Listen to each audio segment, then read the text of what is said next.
Hello friends, how are you? My self Diksha Beniwal. आज का हमारा लेक्चर रहेगा मगध साम्राज्य।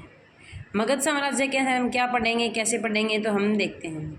मगध साम्राज्य में महाजनपद क्या होते थे? छोटे छोटे नगर अलग अलग बंट जाते थे।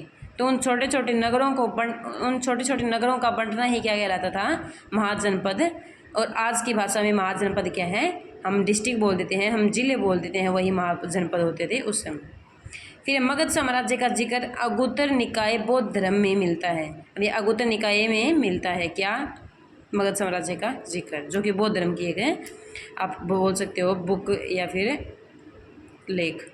फिर मगध साम्राज्य की पहली राजधानी गिरिबज्र क्या थी? गिरिबज्र। और गिरिबज्र का ही बाद में नाम बदल के क्या रख दिया? राजगृह कर दिया गया। पहाड़ी, और इसको गिरिबज्र क्यों बोला गया? क्योंकि ये क्या थी? पहाड़ियों से घिरी हुई थी।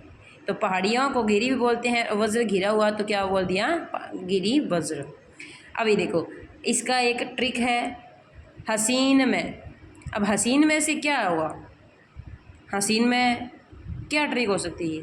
तो हसीन में से क्या हुआ? ऐसे हर्यक वंश, सी से शिशुनाग वंश, न से नंद वंश, मैं से मौर्य वंश। इसके अंदर ये चार वंश आए। अब हर्यक वंश के संस्थापक बिंबिसार थे। शिशुनाग किसके थे? शिशुनाग वंश के थे। तो अब संस्थापक हर्यक वंश के संस्थापक कौन है? बिंबिसार। अब बिंबिसार के बाद अजातशत्रु, और अजातशत्रु के बाद उदयनी। और शिशुनाग वाले में क्या कौन है? शिशुनाग, फिर कालाशोक, और फिर अगरसेन, महापद्मनंद।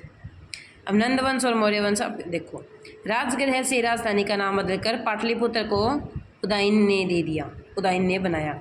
अब क्या हुआ? राजगृह थी पहले, गिरिबज्र थी, गिरिबज्र का नाम बदल के क्या कर दिया? राजगृह कर दिया। और राजगृह करने के बाद क्या कर दिया? उसका नाम राजधानी, उसकी राजधानी मतलब जो भी राजगृह थी उसको बदल के उसका नाम पाटलिपुत्र रख दिया। और ये किसने किया? मतलब उसकी राजधानी ही बदल दी, नाम नहीं रखा, बदल दी। मतलब एक स्थान से दूसरे स्थान पे चला गया, भाई मेरी राजधानी अभी ये हो गई, ये नहीं। तो ये किसने किया? उदयन ने किया। ठीक है, उदयन कौन था? हर्यक वंश के संस्थापक का तीसरा। फिर हर्यक वंश के पितृस्तात्मक वंश भी कहा जाता है, पितृहंता वंश भी कहा जाता है।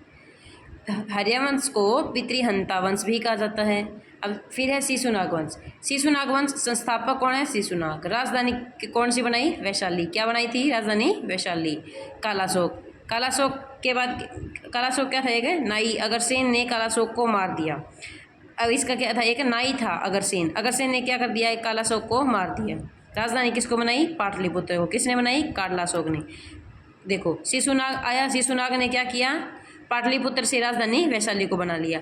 अब वैशाली के बाद कालाशोक आया, मतलब शिशुनाग के बाद कालाशोक आया। कालाशोक ने क्या कर लिया? अपनी वापस राजधानी पाटलिपुत्र को बना ली। फिर अगरसेन ने कालाशोक को मार दिया। अब अगरसेन ने क्या कर दिया? इसको मार दिया। और किसके ऊपर बैठ गया? गद्दी के ऊपर बैठ गया। गद्दी पर महापद्म नाम से बैठता है। मतलब अब इसका नाम अगरसेन ना हो गया, उसको क्या बोल दिया? अपना नाम बदल लिया, महापद्मनंद। बेटे का नाम घनानंद, और इसके बेटे का नाम क्या था? घनानंद था।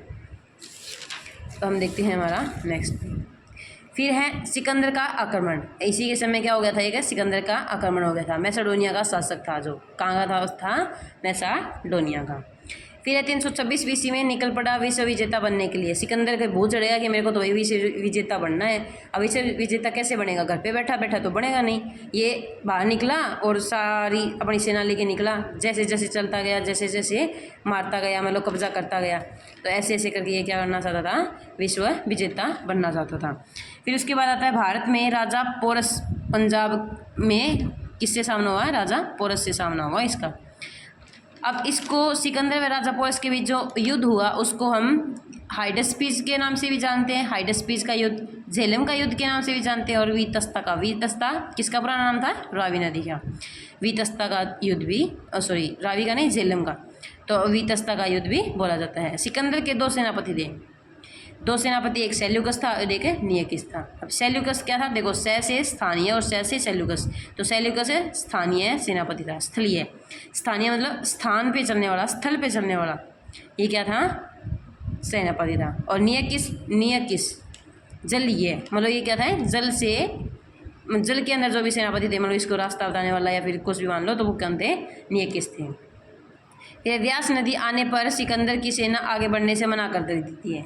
अब वो ऐसे विश्व विजेता बनने के लिए आ तो रहा है, सभी को मारता हुआ जीतता हुआ आ रहा है, लेकिन अब क्या हो गया, व्यास नदी पे आने के बाद उसकी सेना ने मना कर दिया कि हम आगे नहीं जाएंगे। क्यों नहीं जाएंगे? क्योंकि जो भी स्थानीय लोग थे उनसे उन्होंने क्या सुनी थी, मौर्य वंश की शक्ति के बारे में सुना था। अब इतने ताकतवर हैं, इतने शक्तिशाली हैं, तो ये क्या हो गया, आगे बढ़ने से इन्होंने क्या कर दिया, मना कर दिया। सिकंदर की मृत्यु 323 बीसी में हुई। कहाँ पे हुई? बेबीलोन नामक जगह पे हुई। कहाँ पे हुई? बेबीलोन नामक जगह पे हुई। तो आज के लेक्चर में हमने शिशुनाग वंश, हर्यक वंश, हसीन में मौर्य वंश और ऐसे करके ट्रिक से हमने ये पढ़ लिया। अब कल के लेक्चर में हम मौर्य वंश के बारे में पढ़ेंगे, और मौर्य वंश के बारे में हम क्या पढ़ेंगे कि इसका टाइम पीरियड क्या रहा है, संस्थापक कौन था, चंद्रगुप्त मौर्य, टाइम पीरियड क्या रहा 322 से 185, सेल्यूकस निकेटर इसके सेनापति रहे, दूध भेजा मैक्सथनीज को, इंडिका पुस्तक लिखी गई। इसके टाइम में जो हुआ हम मौर्य वंश के बारे में कल के लेक्चर में पढ़ेंगे। आज के लिए इतना ही, मिलते हैं कल। Thanks and have a nice day, bye bye, take care.